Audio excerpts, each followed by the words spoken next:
There now follows an election broadcast on behalf of the Conservative and Unionist Party.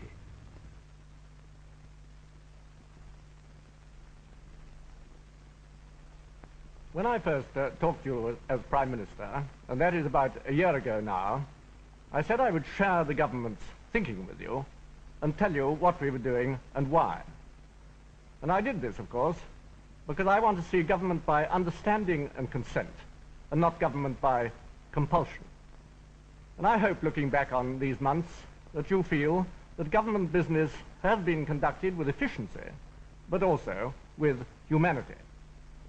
And it is because government is concerned with individual people that whenever I could in the last 3 weeks, I've been out and away from Downing Street and out in the country.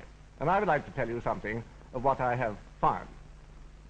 The Britain that I have seen bears no relation whatever to the picture painted by the Labour leaders of a country which is selfish, gloomy, and stagnant. Indeed, quite the contrary. I have found people confident, buoyant, and self-reliant, and that goes for both factory and farm.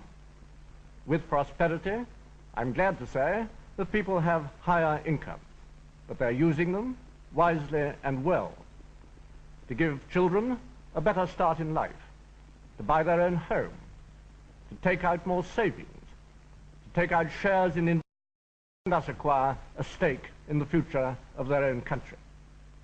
And I think the basic reason why people are confident and happy, and that really is the right word to use, is because there is today work for the members of the family at a good wage, and the standard of living has been rising year by year.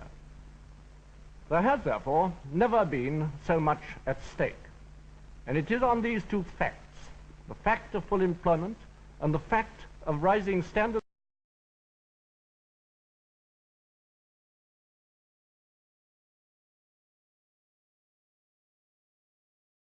opportunities than they ever had, but they also have new and very often anxious responsibilities. But these are problems which are the problems of prosperity and no longer the problems of poverty. And these are the sort of problems that we can solve if we work together.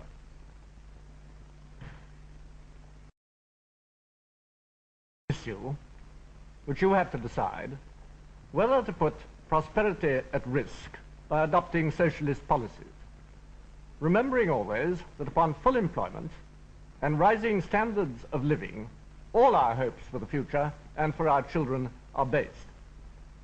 Now, there's no doubt whatever that the Labour Party's policies would knock the props away from our prosperity, whether it's nationalisation by the front door or the back door, it is all the same. State monopolies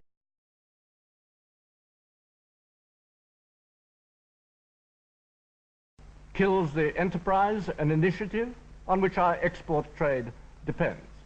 High taxation penalizes savings, and the reckless spending policies, which I have called a menu without prices, would inevitably lead to uncontrolled inflation. Now, we've had all these policies before, they have not changed them at all, and inevitably the evil results would happen again. We have the state monopoly, we have planning by compulsion. And when the socialist leaders say that their first task will be to plan every aspect of our lives, they mean it. It means more officialdom and more red tape, for that is what socialism is. Now, surely the last thing we want, when our major competitors still rely on the individual enterprise system, is to turn over from one which suits us so well to a socialist system which must inevitably cramp our style. Now, we want to use the enterprise and initiative of our people to create a society in which tomorrow is always better and more exciting than today, just as today has been better than yesterday. And therefore we have programs of social and economic advance which are tremendously ambitious, and here are some of them. Mile upon mile of modern roads. You can see them everywhere you go. Power stations which will serve industry and put power at the elbow of the worker. Schools, colleges, and universities, which will give to our boys and girls the best education in the world and therefore enable them to compete with their contemporaries in any other country. And a hospital program in which every mother who needs to do so will be able to have her baby in hospital. And above all, more homes. Now, all these programs have been published and costed and are within our means. But the socialist programs would cost something like 1,000 million a year, more than our ambitious plans. And that is a tremendous sum of money to put on the shoulders of the taxpayer and the ratepayer, who are already, of course, bearing heavy burdens. Now, I was talking about homes, and nothing is more important for a young family starting out in life than a good home. And so we are going flat out to get the maximum number of houses built.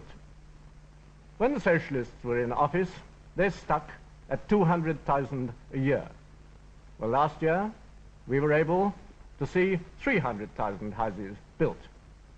This year, it will be 370,000 houses. Next year, 400,000 houses. Now, by contrast, the Labour Party's program for nationalizing all urban building land is bound to mean fewer homes at higher prices. Now, there's another contrast that I would bring to your notice between socialist promise and conservative performance. And that is in the field, the very important field of old age pensions. Some will remember how acutely the old age pensioners suffered when the socialist government was last in office. It wasn't that the socialist leaders didn't try to help the old age pensioners, they did. But the net result was that at the end of the last 5 years of socialist government, the old age pension was worth less than it was at the start. Now, during the years of conservative office, we have been able to raise the old age pension 5 times, and we've been able to keep it ahead of prices and ahead of earnings too. Now, I will never promise more than I feel the Conservative Party can perform. But this pledge I can give, that as the national wealth increases, we will add to the basic rate of pension, keeping it ahead of prices, and we will provide extra for the older pensioners, because it is the older pensioners that have the greatest need. And of course, there will be no question of a means test.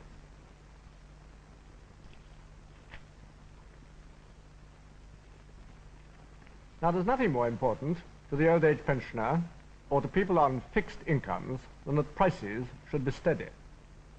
And we've managed to keep prices steadier in Britain than in almost any other country in the world.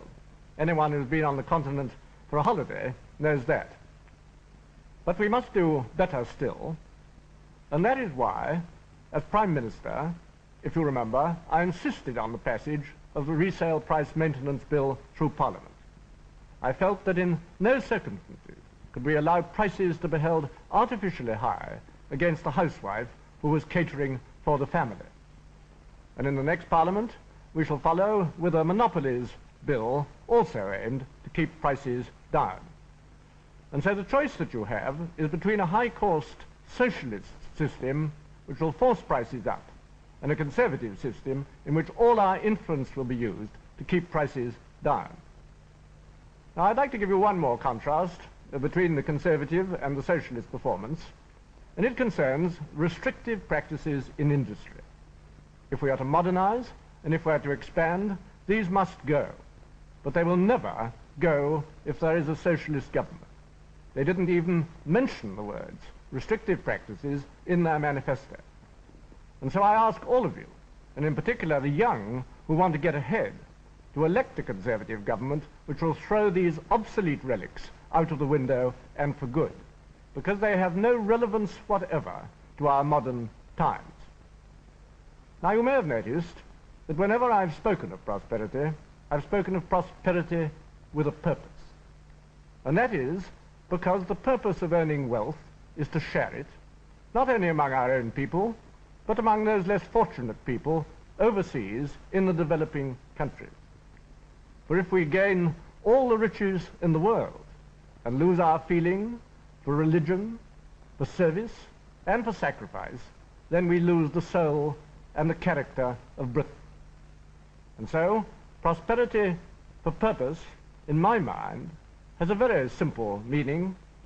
It means serving ourselves, but at the same time serving our neighbor. Then we will be one people, and our nation will be true at heart. These, then, are some of the great issues which you will decide in the privacy and the secrecy of the polling booth on Thursday. But there's another issue about which we don't talk very much, but with which we live all the time, and on which everything else depends. It concerns the security of the nation and the place of Britain in the international councils of the world. In recent years, I very often described British foreign policy to you as one of strength and conciliation, the strength which in a nuclear age must contain a nuclear arm, and conciliation which insists that all disputes shall be brought to the negotiating table and kept there until they are settled. Now, these policies have stood the tests of all the trials of the Cold War years, when any mishandling or misjudgment by the British government could have made all the difference between peace and war. And you yourselves have been able to see the results in the Nuclear Test Ban Treaty, which I myself was able to sign in Moscow, and in the results between the Soviet Union and the West, which has lifted a weight of anxiety from the minds of men.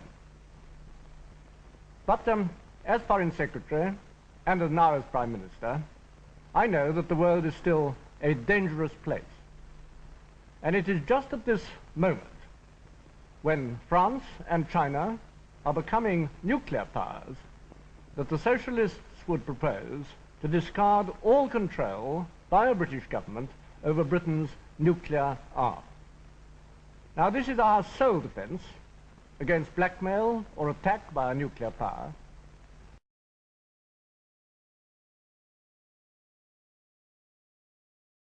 Are decided in a nuclear age. Now, I must make my own position as Prime Minister quite clear.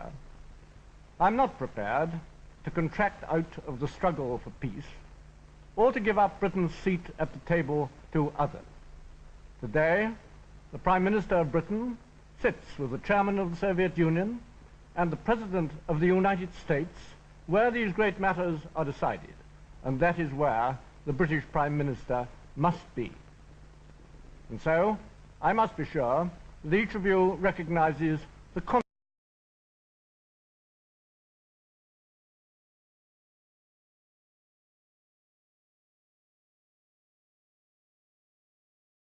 and hand over the decision about the future life and the future of Britain to another country. Now, this I'm quite sure that you cannot allow. And when you're faced with these questions, then you cannot answer, I do not know. The answer must be yes or no. Plainly then, I have told you my point of view, and the responsibility and the choice is now yours.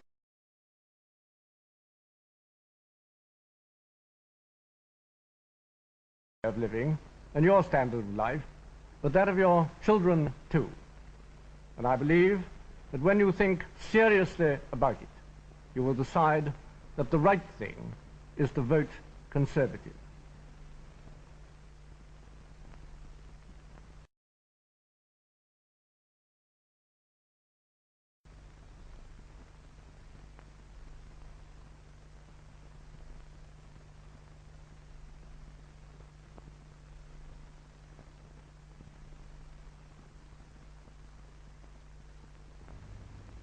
That was an election broadcast on behalf of the Conservative and Unionist Party.